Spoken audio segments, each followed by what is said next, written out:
Who's ready for wrestling analysis, breakdowns of Monday Night Raws, and intellectual perspectives on pay-per-views? You're ready to head into the danger zone with Mark Flores on the pay-per-view.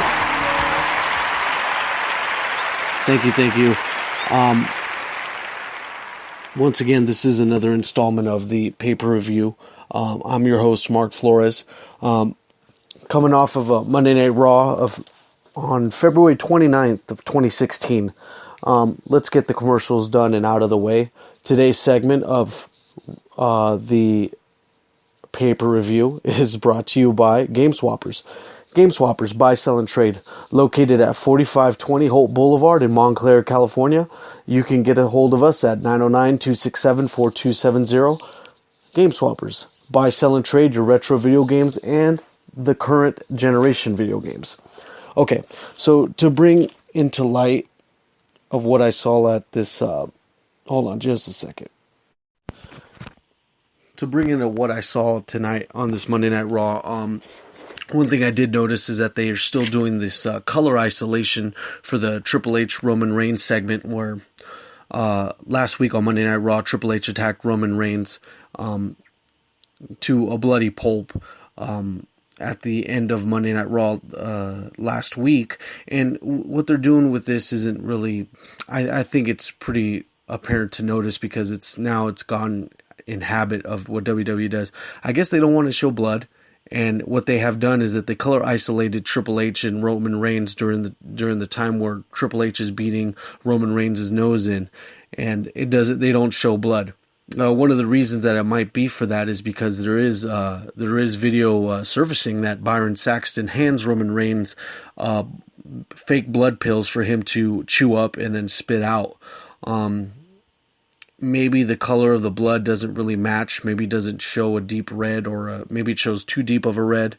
That might be one of the reasons why they're not showing this, and that's why they're going with the color isolation. But I've seen faker blood. If they want to show it, I figure that they should show it without the color isolation. I think having it in black and white and color will bring more attention to it, more negative attention than it is. And as a wrestling fan, you don't want to think about negativity, because you're already watching a program that's in the dumps, because this Monday Night Raw didn't show Shane McMahon. This is one of the issues that I'm going to get to at the end, but yeah, this Raw this Monday was Shane McMahon-less, if that is such a word. This segment, this Triple H segment, was pretty good. Heel Triple H is definitely what's best for business right now. I'm definitely not hearing him. I'm definitely not tired of hearing him on the microphone. He's very great on the microphone. He did have a funny Oscar joke delivered to Dean Ambrose when Dean Ambrose decided to show up on stage and interrupt Triple H's segment. Dean Ambrose is using this lunatic fringe thing to basically do whatever he wants till WrestleMania. What ended up happening tonight is that Dean Ambrose challenged Triple H for the WWE title, and this is going to be leading up to the Madison Square Garden event coming up in the next couple weeks. It's going to be Dean Ambrose versus Triple H for that title. But as you marks all know, is that this title isn't going to change hands, because you have Triple H advertised with the title, and you have him facing Roman Reigns at WrestleMania. It's not going to be in the best interest for the company to have this change and have Triple H lose the title to Dean Ambrose at a live event that only a few people are going to be watching on the WWE network. Rather, you need to see this title change hands at a major pay-per-view. That's what WrestleManias are for. It's either for the heel to show up and win and keep the title, or is it for the babyface to have his WrestleMania moment? One thing I could tell you that was a great thing that came out of this promo is that Dean Ambrose and Triple H do have great back and forth. The retort from one another is really good. I like it. This is better than any back and forth I've seen from Roman. All right, let me start that over. This is better back and forth that I've seen than what Roman Reigns has ever given as far as a promo goes. I'm very sold on what Roman Reigns has as far as a look. I think he does need to improve his moveset, and if he does improve his moveset, then that gives him the ability to become a better, a more impressive to all the people that know that, can see right through him and to see that he only has a few moves available on his moveset. But to get back to the point is that this banter between Triple H and Dean Ambrose is really impressive. You can definitely see that Dean Ambrose is very good on the mic when it comes to retorting against someone else who is against him as far as the promo goes. Next, we have the match between Becky Lynch and Sasha Banks with appearances from Charlotte and Ric Flair standing ringside. This match ended up in a draw with Sasha Banks powerbombing Becky Lynch, but then it looked like Sasha Banks ended up getting knocked out, laying flat, with Sasha Banks holding Becky Lynch's two arms, and then Becky Lynch with her legs holding over Sasha with her pinning her shoulders down. Excuse me. The ref taps 1, 2, 3, and there we have this problem here. It's not the problem I have with the outcome is what I have a problem with. What I also have a problem with is this having a fatal 3-way match with for a Divas title isn't going to be what Sasha Banks needs, and it's not going to be what Becky Lynch needs leading up to WrestleMania. This type of feud needed to be originally with Charlotte and Sasha Banks only. The reason I say that is because we've been waiting way longer for Sasha Banks to go over against Charlotte for a longer time. Becky Lynch is nothing more than a tag along in this situation. She probably won't even win the title, so this is all just for nothing. She could be, using herself for another feud, but WWE booking, I don't know, Natalya can provide a good feud for her in the meantime. But the fact of the matter is that now we have 3 people going to WrestleMania in a fatal 3-way. Now, everyone's going to be, the whole audience is going to be divided on these 3 people, whether it's the heel Charlotte, the face Sasha, the face Becky. The pop will go all, very different ways. Who knows? I think that this is just the best way to phrase this is creative. WWE creative couldn't find who was over enough, but we all know Sasha's way over than Becky is. I want Becky to get her time, but it'll be better if it's done solo. But we all know that Sasha Banks deserves the title first, more than Becky. We all know that. Us wrestling fans know that Sasha has a way more impressive moveset. She's way more over with the fans. The thing that gets me about Becky Lynch is that she does, she's quite impressive. I want to see, I don't have the numbers to make a great assessment of this, but maybe the reason she's getting a semi type of push is that she has a bunch of fans in Ireland. Same thing, the same question could be asked of Finn Balor. I know Finn Balor is a great big star and stuff, so that's not a question of ask, but it's just, in relation to the fact that they're both from Ireland. Anyway, enough of that match. I mean, it was just a very, very stupid finish for this whole lead up to WrestleMania. I don't think it's a good. It should be, I think this storyline should be filled with a bunch of back and forths. I don't think it should be, okay, it's a draw, and let's wait it out till WrestleMania. Who knows?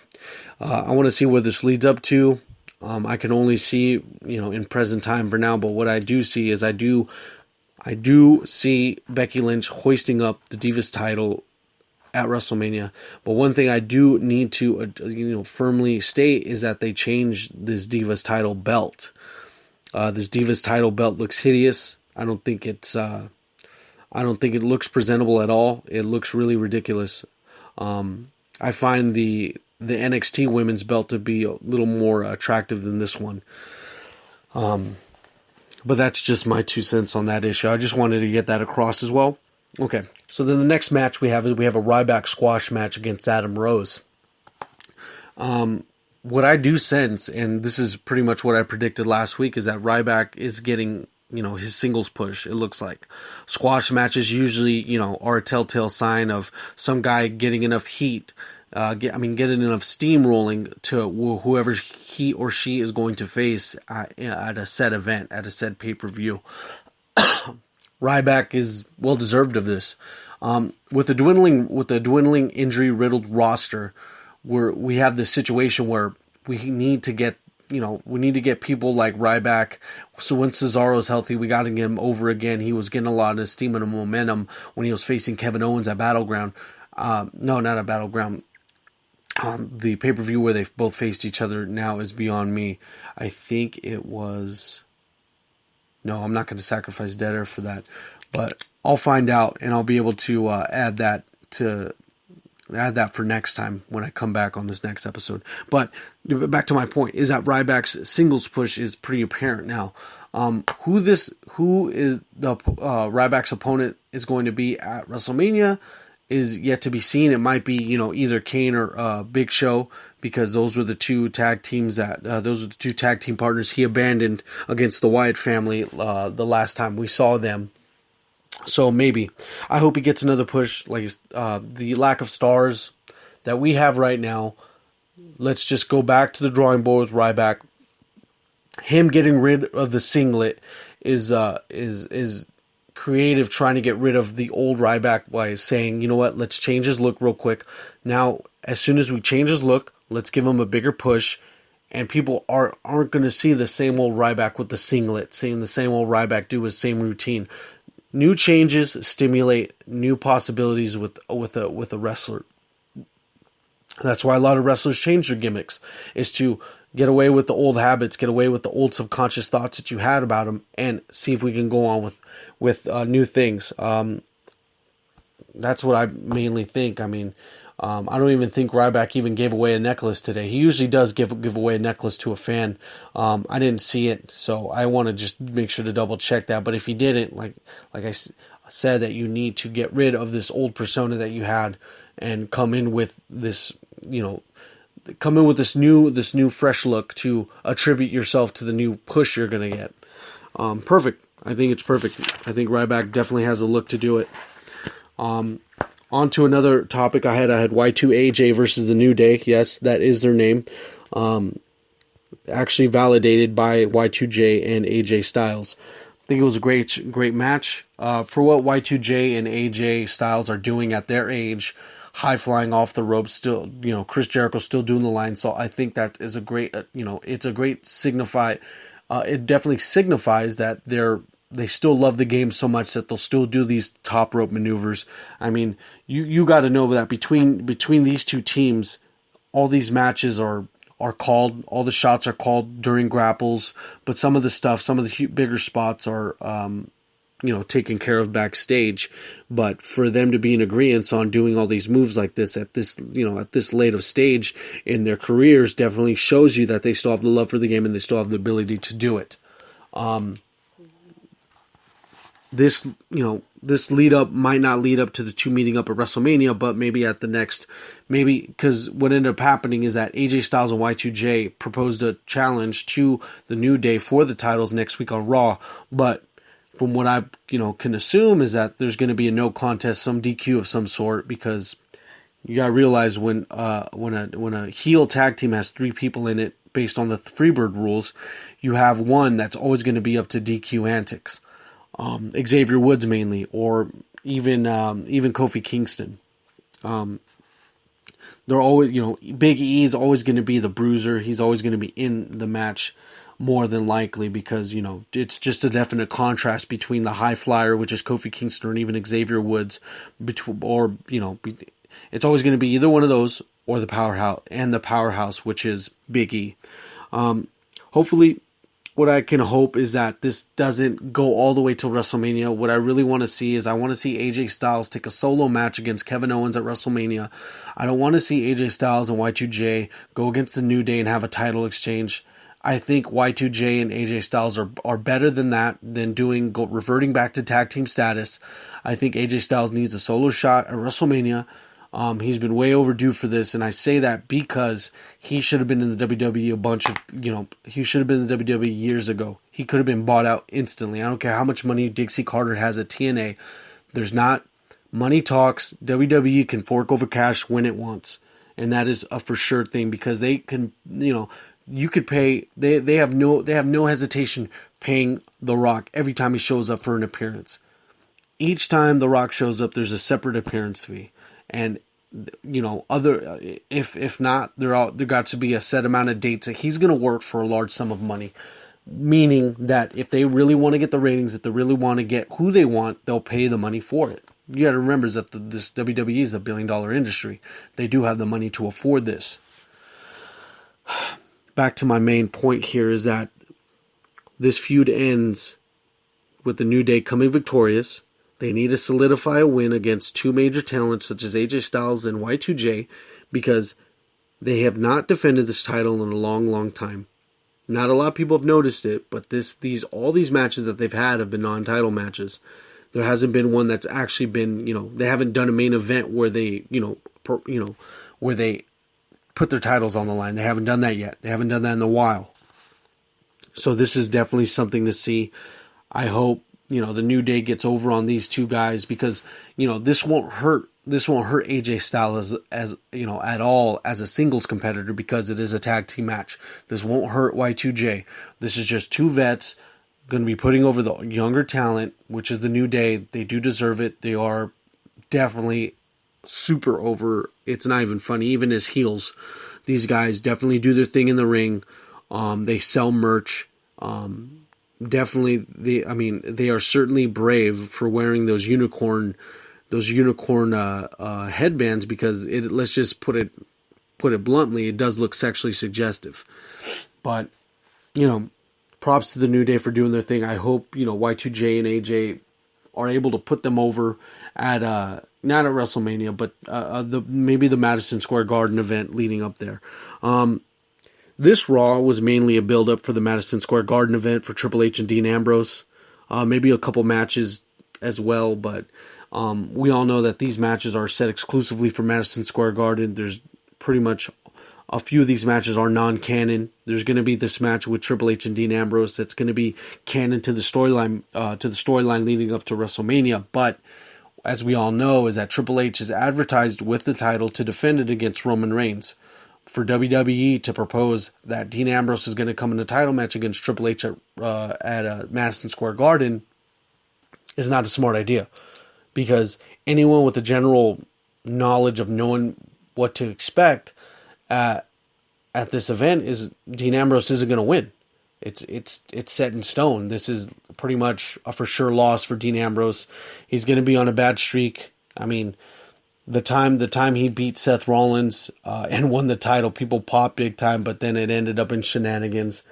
It was a bad time to be a Dean Ambrose fan. I marked out way too much when Dean Ambrose won. I thought WWE was actually doing something cool for once and actually giving Dean Ambrose the title. The WrestleMania storylines were only advertised in this Raw. You had Vince McMahon coming out for a short segment against The Undertaker. The Undertaker comes to the ring and he takes when The Undertaker comes to the ring after Vince McMahon calls him out, he just takes too long. I think when Undertaker has nothing, if Undertaker's coming up to the ring and he has nothing else to do, I don't think he should be taking 3 or 5 minutes to come to the ring. It just takes too long. I am very impressed by The Undertaker. I've never, ever will take anything away from him. He's definitely a great worker. His longevity speaks for itself. He is one of the greatest to ever do it, to ever be in this business. But for him to take this long of an entrance, I mean, it's like when he was part of the Ministry of Darkness and we'd come out with the Druids and their lighted torch. It just takes too long for me. For him to even come out to only say a few sentences. He only came out to say that the blood of Shane McMahon will be on your hands, Vince, not mine. And then he ends up leaving.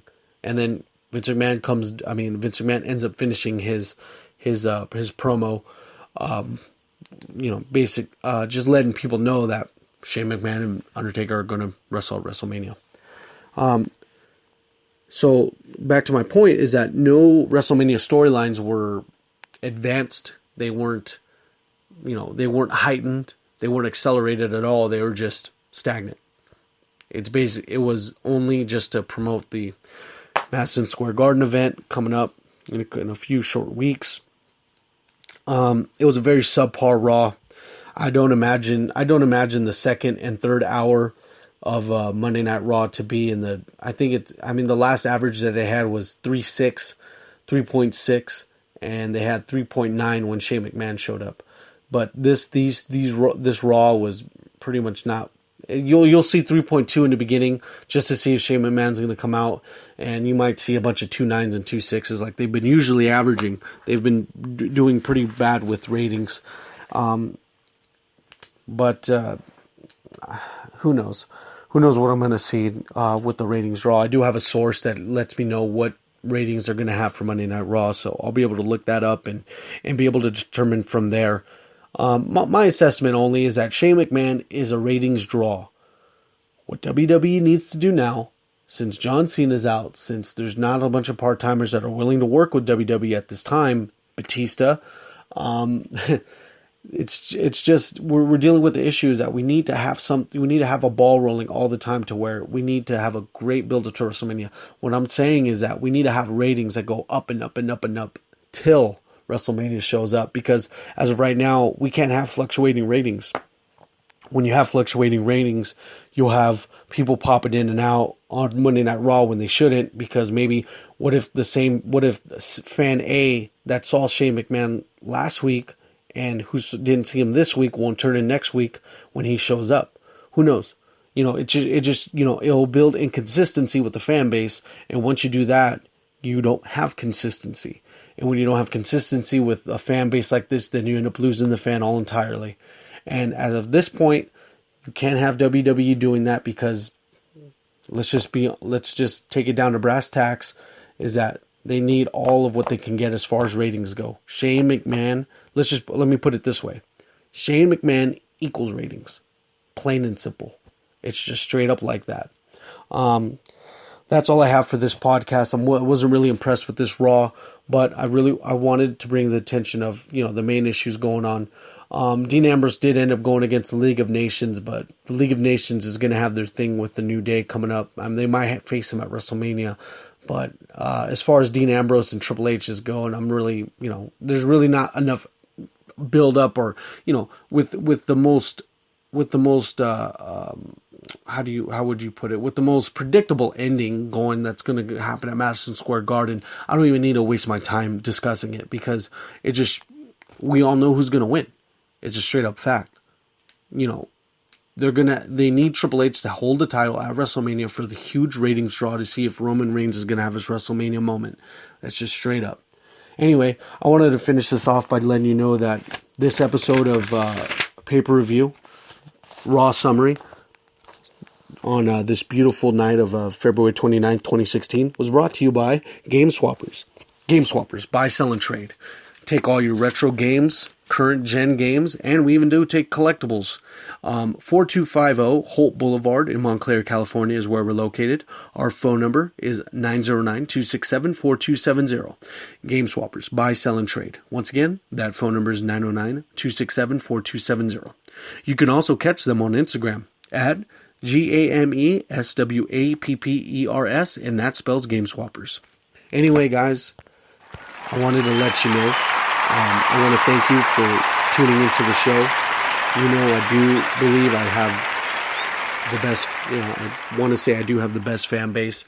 I do appreciate my fans, every single one of them, for listening. And that includes close family, friends on Facebook, friends on Instagram, even all the marks around all the marks of wrestling around the world. I'm just literally another mark, just trying to, give you the wrestling analysis that I can provide. I don't know it all. I do kind of forget dates and stuff like this, but from what I do know, what I do definitely can provide, I love providing analysis and critiques about who I think and what I think is, a good, what I think is a good plan for the WWE, or what I think is a good idea that they do. Next week, I'm going to have I do have a few frequently asked questions that I have laid out for next week's show. a few questions that I'm going to answer next week on another pay-per review on Monday. It's going to be 5 wrestlers to look out for in 2017, 5 busts currently wrestling, the biggest atrocity in the wrestling business. This episode, plus with the the Monday Night Raw summary of next Monday, it's going to cover what I enjoy now in the wrestling business. I'm also going to have my 10 favorite wrestlers in the business in no particular order. I'm going to have various questions like that, and by me answering those, you'll have a better perspective on what I believe is marketability, what I believe is a great, what makes a great wrestler, just my perspective on that. And for you to gain, another perspective on that helps me and you out. It helps you out by knowing what I believe in as far as characteristics of a great wrestler, and it helps me out by, if I get a critique from you in person, or if I get a critique from you via Facebook, or if I get a critique from you via Instagram. I take all those critiques with consideration, and, none of them are, they're all equal to me, and I do take them very wholeheartedly. That way I can make this show better for you and me. Anyway, I wanted to let you guys off on that note, but this has been Paper Review with Mark Flores. You guys take care, be safe, and watch on.